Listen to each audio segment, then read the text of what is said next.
اللہ تعالیٰ کا کوئی بھی حکم ماننا عبادت ہے. یعنی اللہ سبحانہ تعالیٰ نے ہی حکم دیا نماز کا تو نماز پڑھنا عبادت ہے. تو عبادت میں اصل کیا ہے؟ اطاعت، کہ اللہ کا حکم ماننا ہے. اب جیسے نماز ہے نا، تو نماز میں ہم دیکھتے ہیں کہ اللہ تعالیٰ کیا حکم دیتے ہیں، کھڑے ہو جاؤ، قوموا للہ قانتین. تو ہم کیا کرتے ہیں؟ کھڑے ہو جاتے. اللہ تعالیٰ کہتے ہیں ورکعوا، جھک جاؤ، تو ہم کیا کرتے ہیں؟ جھک جاتے ہیں. اللہ تعالیٰ فرماتے واسجدوا، سجدہ کرو، ہم سجدہ کرتے ہیں. اب بیٹھ جاؤ، بیٹھ جاتے ہیں. تو یہ 5 وقت کی جو پریکٹس ہوتی ہے، کھڑے ہو جاؤ، بیٹھ جاؤ، رکوع کرو، جھک جاؤ، اٹھ جاؤ، پھر بیٹھو، یہ کیا ہے؟ اطاعت ہے نا. جیسے کہا گیا ویسے ہی کرنا ہے، اور اسی کا نام پھر عبادت ہے. اسی طرح یہ ہے کہ عبادت کے اسباب جمع کرنا بھی عبادت ہے. اب مثلا نماز ایک عبادت ہے نا، لیکن اس نماز میں کھڑے ہونے سے پہلے کیا کچھ کرنا پڑتا ہے آپ کو؟ وہ سارے کیا ہیں؟ اسباب ہیں. سب سے پہلے اذان. اذان سن کے آپ کیا کرتے ہیں؟ جواب دیتے ہیں. جواب دے کر آپ کیا کرتے ہیں؟ دعا کرتے ہیں. دعا کرنے کے بعد آپ کیا کرتے ہیں؟ وضو کرتے ہیں. اچھا، اذان کے بعد کی دعا قبول ہوئی، پھر آپ نے وضو کیا. وضو کا فائدہ معلوم ہے آپ کو کیا ہوتا ہے؟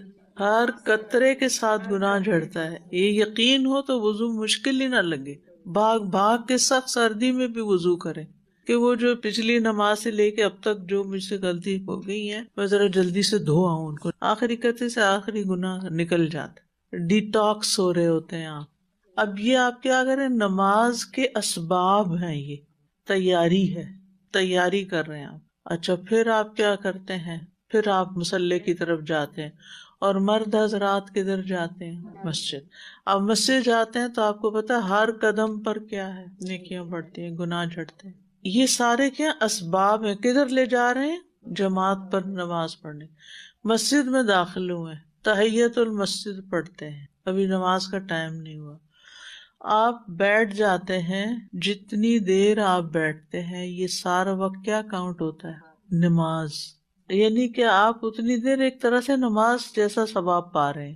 آپ نماز کی حالت میں، یعنی وہ فارمل نماز نہیں، لیکن جیسے نماز میں آپ کو اجر و ثواب ملتا ہے، یہاں اس انتظار میں بھی مل رہا ہے. پھر اس سے آپ کے لیے دعائیں کر رہے ہیں. یہ سارا پروٹوکول جب فالو کرتے ہیں نا آپ، پھر آپ اللہ اکبر جب کرتے ہیں، اب آپ نماز میں داخل ہوئے ہیں اصل عبادت میں. اب یہ نماز اور ایک بے دلی سے اٹھ کے 4 چھینٹے مار کے پڑھی ہوئی نماز ایک جیسی تو نہیں ہو سکتی. کتنا فرق ہے. یہ ہے وہ نماز جو آپ کو برائی اور بے حیائی سے روکے گی، کیونکہ آپ تیاری کے ساتھ داخل ہوئے ہیں. آپ شیطان کے مقابلے میں کامیاب ہو جائیں گے. اب شیطان کے وسوسے کم آئیں گے. یہ نہیں کہتے کہ نہیں آئیں گے، وہ آئے گا، لیکن پھر اللہ تعالیٰ سے آپ ہم کلام ہو جاتے ہیں، باتیں کرتے ہیں.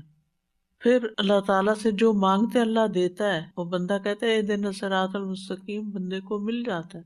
اور وَلِعَبْدِی مَا سَأَلَ، بندے نے جو مانگا اس کو دیا. اب آپ جو بھی اس وقت آپ کی حاجت ضرورت ہوتی ہے، جس چیز میں بھی رہنمائی چاہیے ہوتی ہے، آپ مانگیں. یعنی ہم مشکلات کے حل کے لیے پتہ نہیں کن مزاروں پہ چل پڑتے ہیں اور کیا کیا غلط کاموں میں پڑ جاتے ہیں کہ ہمارے مسئلے حل ہو جائیں. کبھی کسی سے کہتے ہیں، کبھی کہیں کہانی سناتے ہیں. نماز ہی ٹھیک کر لینا اور نماز میں ہی اللہ سے ہم کلام ہو جائیں.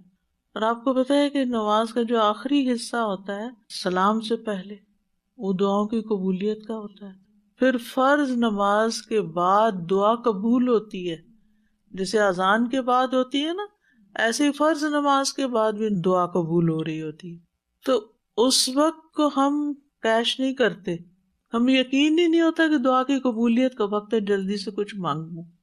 ہمارے ذہن میں تو چل رہا ہوتا ہے کوئی کھانا نہیں پکا، ابھی فلاں کام ہے، فلانا ہے، فلانا ہے، پتہ نہیں کیا کیا کام سوچ لیتے ہیں، اور اصل جو ملنے والا ہے وہ لیتے نہیں ہیں، اور پریشانیوں میں اٹھ کے پھر پریشانیوں کی طرف چل پڑتے ہیں.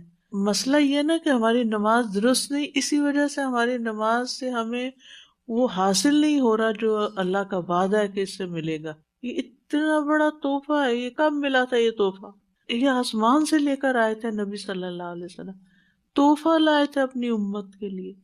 اور ہم تحفے کی کیا قدر کر رہے ہیں اور اس سے کیا فائدہ اٹھا رہے ہیں اور اس سے کیا حاصل کر رہے ہیں.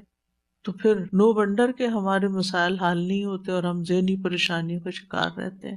یہ ہو ہی نہیں سکتا کہ آپ کی نماز صحیح ہو اور پھر آپ اور مسائل میں گر جائیں. ٹھیک ہے یلغار ہوگی لیکن پھر بھی کوئی پریشانی باقی ہے تو پھر کیا کہا یا ایھا الذین آمنوا استعینوا بالصبر والصلاۃ. آ جاؤ پھر نماز اور پھر پڑھو نفل، پڑھو تہجد.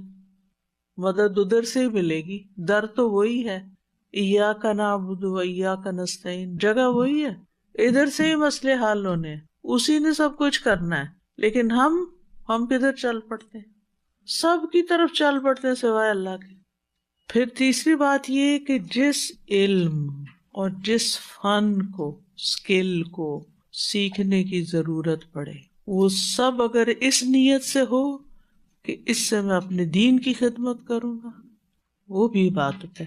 کسی بھی علم، کسی بھی اسکل، آپ پیورلی کوئی دنیا کی کوئی اسکل سیکھ رہے ہیں، آپ کمپیوٹر سیکھ رہے ہیں، پروگرامنگ سیکھ رہے ہیں، آپ آرٹیفیشل انٹیلیجنس سیکھ رہے ہیں، آپ روبوٹ بنانا سیکھ رہے ہیں، آپ راکٹ سائنس سیکھ رہے ہیں، کچھ بھی، لیکن اگر نیت آپ کی اچھی ہے کہ میں اس سے دین کا دفاع کروں گا تو پھر سب عبادت میں شمار ہو جائے گا.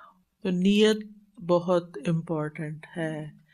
نیت سے ایک جیسی نماز سنت اور فرض بن جاتی ہے.